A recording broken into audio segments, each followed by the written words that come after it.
Elise Stefanik will clean up Kathy Hochul's catastrophe and restore New York's greatness.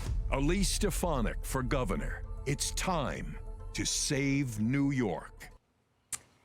Another major political showdown is taking shape in New York. Republican Congresswoman Elise Stefanik officially launching her bid to unseat Governor Kathy Hochul, and she's coming out swinging. In her announcement, Stefanik calls Hochul, quote, the worst governor in America.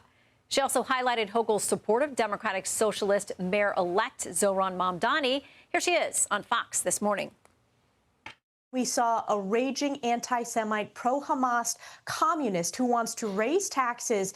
And frankly, he barely won the majority of New York City voters. Kathy Hochul endorsed him and bent the knee. She has failed New Yorkers. So this is a broad coalition of Republicans, independents, and Democrats who know that enough is enough. We need common sense leadership to make New York affordable and safe again.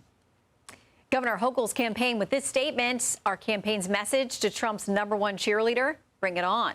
Please don't hesitate to reach out with any questions about why sellout Stefanik would be a disaster for New York. It just so happens to be our favorite topic in this video. Now Elise Stefanik is running for governor of New York to do what she's always done, put Trump first. She is phenomenal. She is a friend of mine. Phenomenal at putting Trump ahead of you. So a poll taken before Mamdani's victory and Stefanik's announcement shows the governor's race in a dead heat with Stefanik up by 1 point. New York has not elected a Republican governor since George Pataki in 2002. Let's talk about it with Miranda Devine, New York Post columnist and Fox News contributor. Always great to see you, Miranda. You too, Shannon. Okay, so let's start with this governor's race because New York City is not New York State, but it is a big chunk of New York State. What do you take from Tuesday night's election and what it says about next year's gubernatorial election there? Look, I think that the fact that Mamdani is such a threat to New Yorkers, common sense New Yorkers, Jewish New Yorkers, anyone who cares about crime and the cost of living, because, of course, it's socialist policies in New York that have sent the cost of living sky high, and hilarious that they're doubling down on that prescription. Elise Stefanik has a very good chance, just with a note of caution that Lee Zeldin was also a very good gubernatorial candidate. He lost to Kathy Hochul by 6 points, despite getting the highest vote total for a Republican since Pataki, since 2002.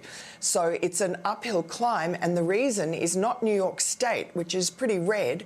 It's New York City, which is just so dominated by not just Democrats now, but Democratic Socialists who have got a lot of energy and are very good at you know, bringing out the vote, let's call it.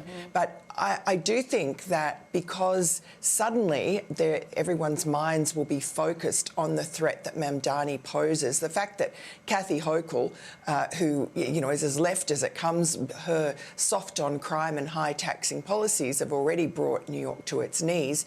And she was just heckled by Democrats in Puerto Rico, and Mamdani supporters there chanting tax the rich. So she's just not left enough for them, and I think that's going to be a bridge too far for regular New Yorkers, which gives Elise Stefanik a rails run.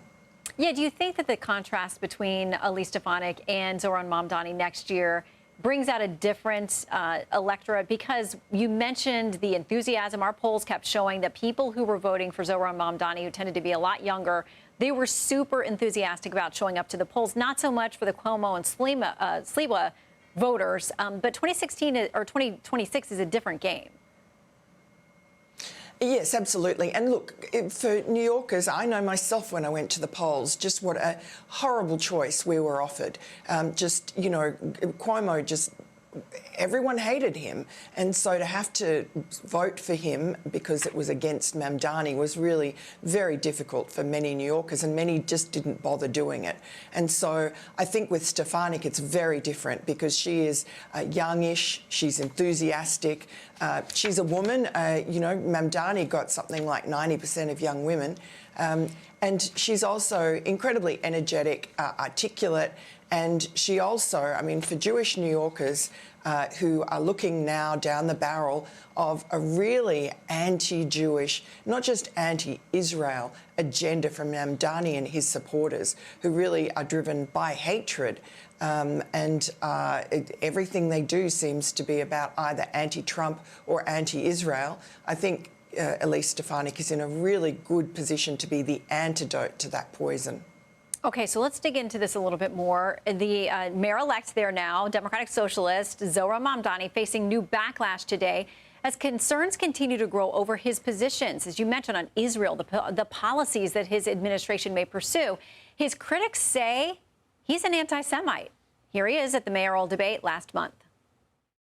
I'm proud to be one of the first elected officials in the state who called for a ceasefire. And the reason that we call for that is not only for the end of the genocide, but also an unimpeded access of humanitarian aid. We also have to ensure that it addresses the conditions that preceded this, conditions like occupation, like the siege, and apartheid.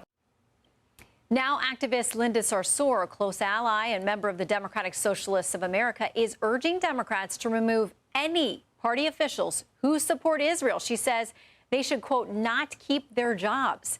An leaked document from the Democratic Socialists of America is further flaming the flames of outrage. It demands that the incoming Mamdani administration do all kinds of things, like divest city pension funds from Israel, ban Israeli products in city-run stores, and end NYPD training with Israeli defense partners. Now, critics lighting up social media. New York Congressman Mike Lawler calls it complete and utter insanity.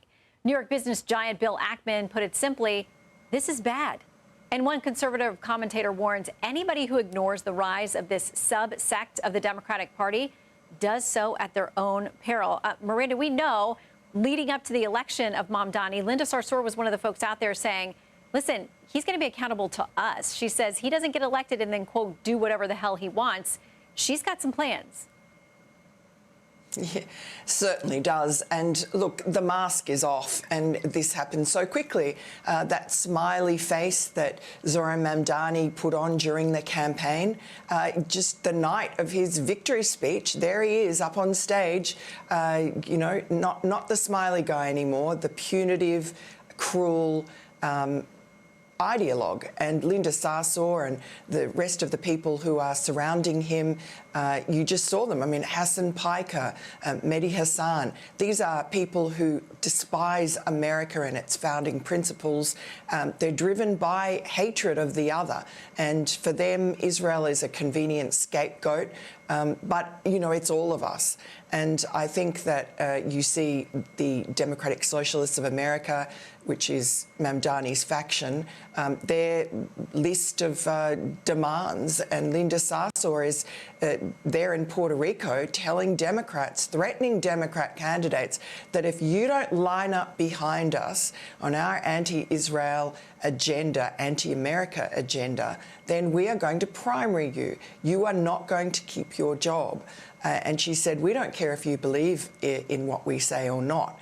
She's using fear as the tactic. And this is always what communists do. It's always coercion. It's all sweet as pie until they get power, and then it's coercion to entrench their power. Yeah, interesting. She said, I don't care if you chant Free Palestine because you believe it or not. I just want you to do it. I don't care, like you said, what actually, you know, motivates you. We just want you to get with our positions, and that is what matters. Okay, Miranda, thank you very much. Always great to see you and your insights. Hey everyone, I'm Emily Campagno. Catch me and my co-hosts Harris Faulkner and Kaylee McEnany on Outnumbered every weekday at 12 p.m. Eastern, or set your DVR. Also, don't forget to subscribe to the Fox News YouTube page for daily highlights.